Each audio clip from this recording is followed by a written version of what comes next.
They have a right to be afraid of that happening. False kind of beliefs about their manhood. But that's countered significantly by the fact that if they don't do something, they're probably going to die. I'm always stunned and surprised by how little people know about their own bodies. Sex really happens in our head. Sex after losing a prostate is fabulous. It's fabulous, can be actually much more enjoyable for a woman. There is still clitoris for those men who are watching. Remember clitoris? That's right, they've got to know how to find it.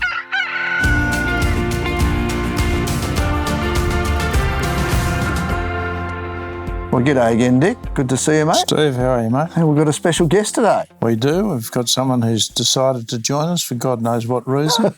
But we're very lucky and fortunate to have my partner, actually. So I'm probably more fortunate than anyone, but who is a doctor and actually a psychiatrist. Hence, you can see why we're probably a partnership. And she is here to add another perspective to what we're talking about with regard to prostate cancer. Her name is Dr Marzena Rybak, speaking about Marzena in the third party. She's from Poland, and she's here to give us an opinion on what she thinks men can and can't do, and the fact she knows, and we all know, that cancer is a significant problem. It may be as many as 1 in 6 men are affected by prostate cancer. And some of Marzena's patients actually have, as she will tell you, declined to take treatment when it was necessary. And so there's a whole raft of other factors involved in this process as to why men don't want to help themselves. We've touched on the fear factor, Stephen and I, throughout these discussions, and that's one of them. But there's other reasons. It's almost like a lack of really accepting it's going to happen to them and not being afraid, just hoping that it's going to go away. Previously, we've spoken about, the other person in a man's life, and they are a significant factor. And the fact that your partner's here, who also has, a medical background, a human medical background, and is a psychiatrist, is significant. So, Marzena, great to see you. Thank you for inviting me. Thanks. So I might just start off with what you've experienced in your career as a medico-psychiatrist with men with prostate disease and with their partners, and what the impact is on them. So I may just start by saying that I would like to kind of talk from two perspectives, as a doctor and as a woman. As a doctor, I'm not an expert on prostate cancer. I'm a psychiatrist, and urologist is a better person to discuss prostate cancer with. But I did come across a number of patients who were my patients who suffered from prostate cancer, or my female patients and their partners or husbands had the illness. And I have to say that in 1 or 2 cases that I can recall from the top of my head, the partners, they were actually not my patients, refused treatment. The end was terribly tragic. And they refused the treatment because of false kind of beliefs about their manhood. Yes. I suppose that's what comes down to. Because they were diagnosed, so they obviously went to the doctors at the initial stages. They went through the PR examination, so the per rectum examination. They went through all that, and then they declined, which they had right to, declined treatment because they worry about not being a proper man is one of the...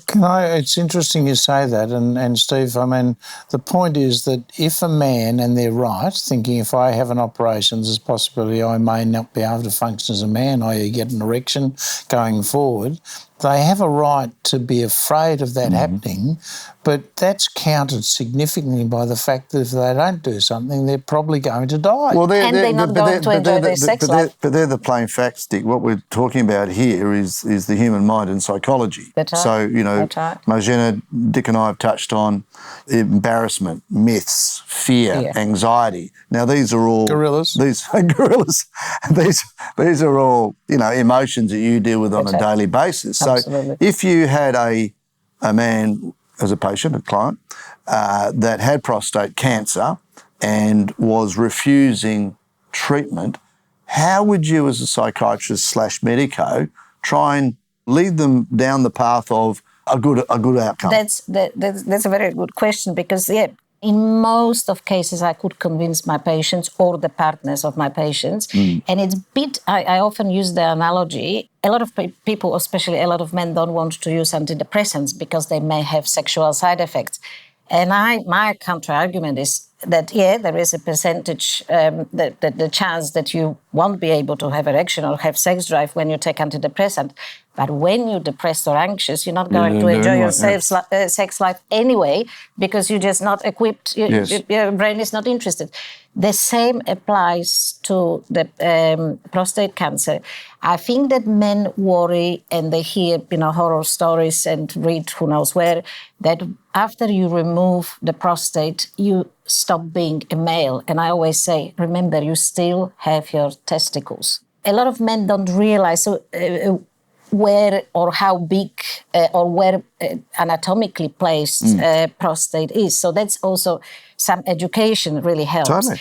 And then I say to them, if you remove your prostate and do what the doctor tells you to do, you still have pretty good chance to have a happy, kind of healthy sex life.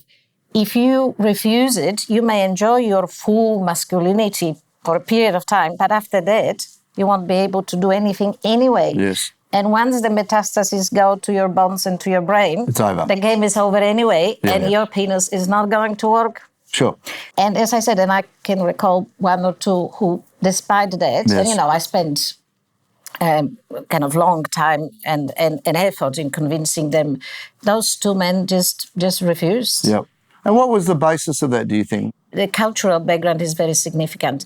The man feels that he's only a man when he can perform sexually well. Yes. And I always kind of joke, I say that men generally overestimate the significance of big and hard penis. Women don't look at men in that way. That's the perception most men hold, but for women that's not that important.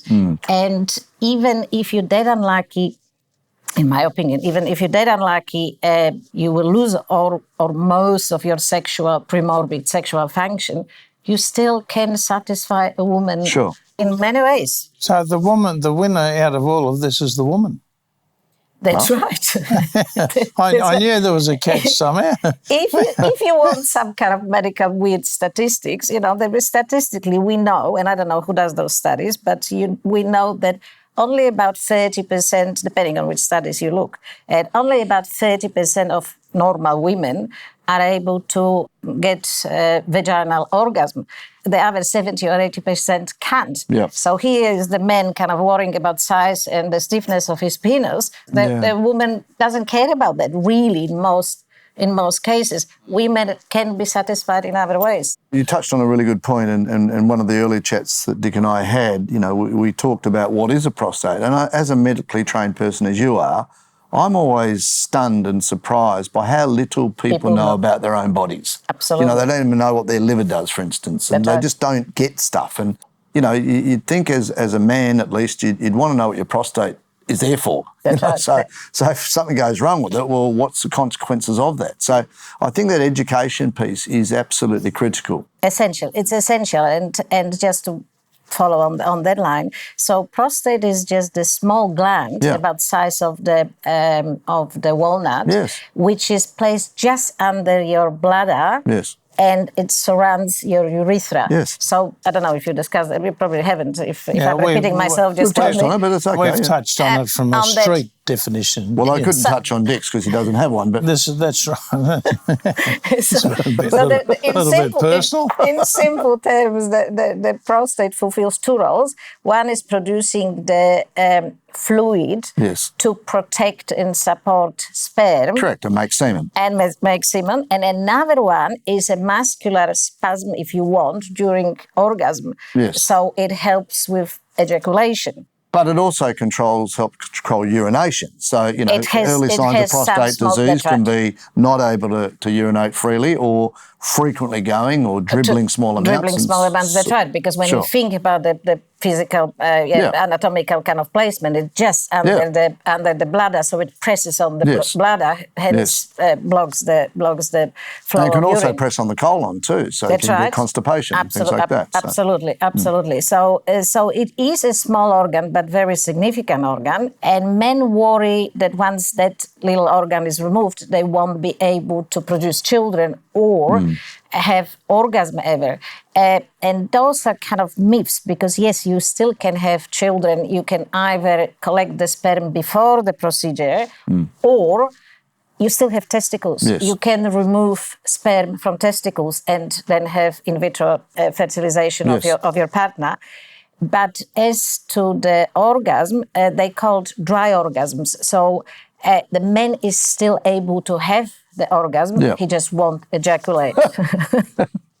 Yes, it's all about you, Dick. Well, he's a hero of the I moment. just wanted to make the blokes out there who think maybe it's not going to happen again. No. That, let me tell you, Well, it happens. Marzena, while you're here, let's chat about, Dick and I have touched on tantric sex and Kama Sutra, and, you've already said that there's other ways that, That's partners right. And there is can... still clitoris for those men who are watching. Remember what is that? clitoris? Oh, that's right. They've got to know how to find it.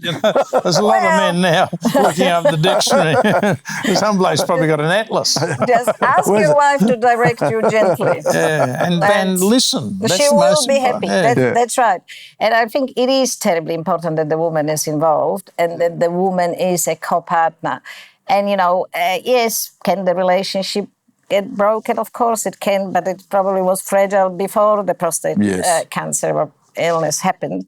So if you love each other and if you listen and if the woman doesn't take it personally and doesn't think that, that lack of erection or not 100% erection has something to do with her, no, it doesn't. And I often have those conversations with my patients about their medication. I quite often say to my male patients, I say, if your erection or lack of desire is not that great because you're on antidepressants or any other psychiatric medication, talk to your partner and tell her it's not her, it's the medication, blame me. So it's a bit like that with the prostate cancer or prostatectomy, that it's not about the woman. So actually, women can show and shine in that. Sure. So if a man's greatest fear is loss of manhood, and I guess we relate that back to our sexual prowess. That's right. What you're really saying is sex after losing a prostate is fabulous. It's fabulous. Can be actually much more enjoyable for a woman. Even with just saying that. He was wonderful before and he is wonderful after. But yes, you didn't know him before. I told her. That is my very subjective opinion. But it shows you, and it would be brave on the men because that's true. We haven't met before. We only met after Richard's diagnosis, and of course it causes anxiety in any man, especially at a certain age. With an illness, you meet a new woman, you want to impress her. And he did, by the way. But, I understand.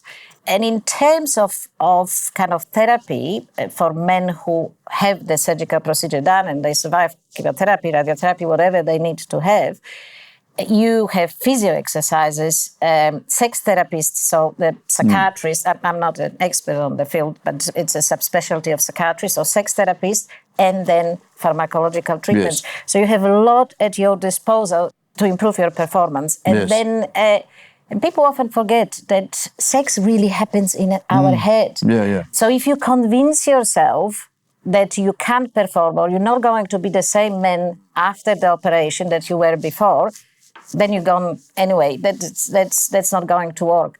In my practice as a psychiatrist, I see a lot of, especially young or middle-aged men who have difficulties with sexual performance, let's say, and in 90% of cases, it's not anatomical or physiological illness. It's mental. Sure. Because they're anxious or they haven't performed once for whatever reason. They were drunk or tired or whatever. Then they got it in their head that they can never perform again. Right. And with each next attempt, they convince themselves more and more anxiety, and they become impotent. The situation, as Marzena said, that there's alternatives. Yes. And thank God there's an alternative to Cialis with Viagra, because the Cialis gave me indigestion. Yeah, right. Yeah, I know. It was a very downside. I thought, Jesus, you can't win a trick here, But the bottom line is that there are other things, and clitoral stimulation that Marzena touched on, it's really interesting that 70% of women have found something other than complain about than an erect penis. So if that's the case, then for those guys who are having their prostate out, there's real hope here. Yeah, great. Make no mistake. Yeah, that's exactly right. Well, Marzena, thank you. I mean, it's wonderful you get a psychiatrist insight. If I can close on kind of on my doctor mode, not on my girlfriend or partner mode, men out there listening to that podcast need to remember that prostate cancer is, apart from mild skin cancers, is the most commonly diagnosed cancer in males. So that's the first thing. It's, in terms of mortality, is the second most common cause of death from cancer after the lung cancer in males. So that's worth to remember. Prostate cancer is a dangerous illness. And statistically, 1 in 5 to 6 men will get prostate cancer before age of 85. So keep that in mind. It may happen to anyone. So don't be foolish. I think the important qualifier there too, Marzena, is one of the few cancers that is almost completely curable. If it's caught early and if it's treated appropriately. There's not a lot you can do about lung cancer or pancreatic cancer. That's exactly but prostate cancer is treatable and curable. Curable. And you can test it or keep an eye on it just through a very simple blood test before you have to head to the doctor and have the PR examination. Sure. So just keep that in mind. Yep. On that note, I think... Thank you, Marzena. That was great. Yes, rose amongst thorns.